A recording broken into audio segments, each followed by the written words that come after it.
The 2026 World Cup opened inside the Estadio Azteca, where over 80,000 fans watched a match that appeared to be defined by a complete collapse of discipline. By the final whistle, the game had descended into historic chaos. South Africa was reduced to 9 men, and Mexico lost a defender in stoppage time, totaling 3 red cards in the span of one afternoon. This level of indiscipline has no precedent. In the 96-year history of the tournament, an opening match has never produced 3 ejections. Most post-match analysis focused on this lack of emotional control. The mainstream narrative suggests that South Africa's return to the world stage failed simply because they could not keep their heads. Expected goals tells a different story. Mexico generated 1.46 xG and 20 penalty box touches, versus South Africa's 0.07. This dominance was established entirely in the first half. The timeline shows the match was locked in before the 49th minute red card. Javier Aguirre's side secured this victory through a preemptive pressing trap that shattered South Africa's structure in exactly 9 minutes. Defending at 2,200 meters above sea level imposes a heavy physical tax. At this altitude, oxygen debt accumulates rapidly for any team forced to chase the ball. Hugo Broos used a rigid 5-3-2 low block, positioning 5 defenders and 3 compact midfielders to protect the penalty area. Survival requires the goalkeeper to distribute cleanly. Without a precise outlet, the defense becomes trapped under its own weight. Mexico countered with an asymmetric 4-1-4-1 build-up.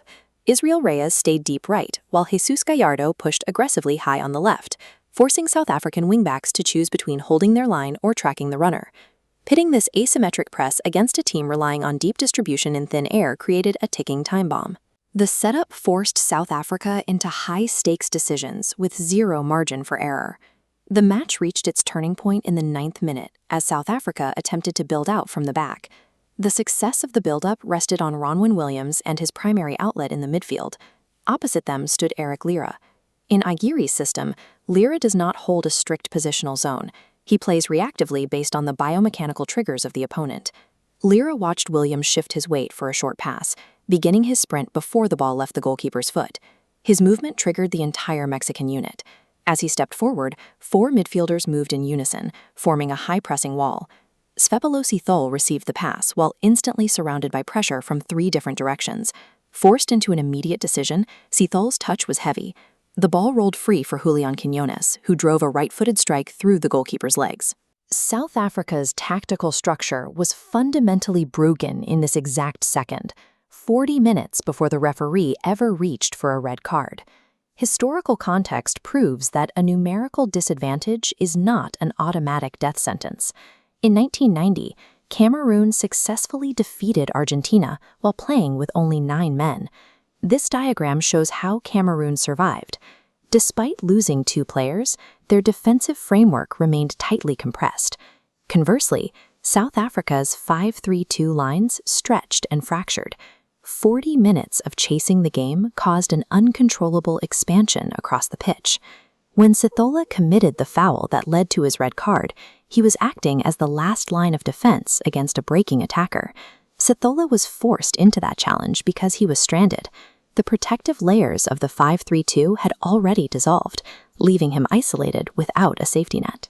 Themba Zwane's 84th minute dismissal for violent conduct represents the acute symptom of a team desperately overcompensating for a broken system. Structural disintegration creates a compounding deficit that is far deadlier than a simple numerical disadvantage. When the defensive framework fails, players are forced into the type of high-risk, desperate recoveries that make red cards almost inevitable. With 9 men, South Africa could only protect the center of the pitch. This tactical board shows massive red zones of empty space left on both flanks. Mexico exploited this geometry by intentionally overloading the right side, overwhelming the single defender covering that wing. Roberto Alvarado used that space to isolate his marker and deliver an uncontested cross toward the back post. The delivery found Raul Jiménez, who powered a header home to seal the 2-0 victory. While the goal was a product of cold tactical geometry, the scorer provided the match's emotional climax. In 2020, Jiménez suffered a skull fracture that nearly ended his life. He spent 18 months in physical recovery just to return to professional football, eventually earning a starting spot in his fourth World Cup. The moment the ball crossed the line, 80,000 fans erupted alongside a player who had spent 6 years working toward that specific second of redemption. That finish aligned the ruthless tactical exploitation of the pitch with a deeply human narrative of survival. The 7,000-foot altitude and South Africa's fractured structure meant they spent 91 minutes chasing shadows. The result was effectively settled by that initial 9-minute trap, leaving the referee's cards as the final confirmation of a tactical collapse.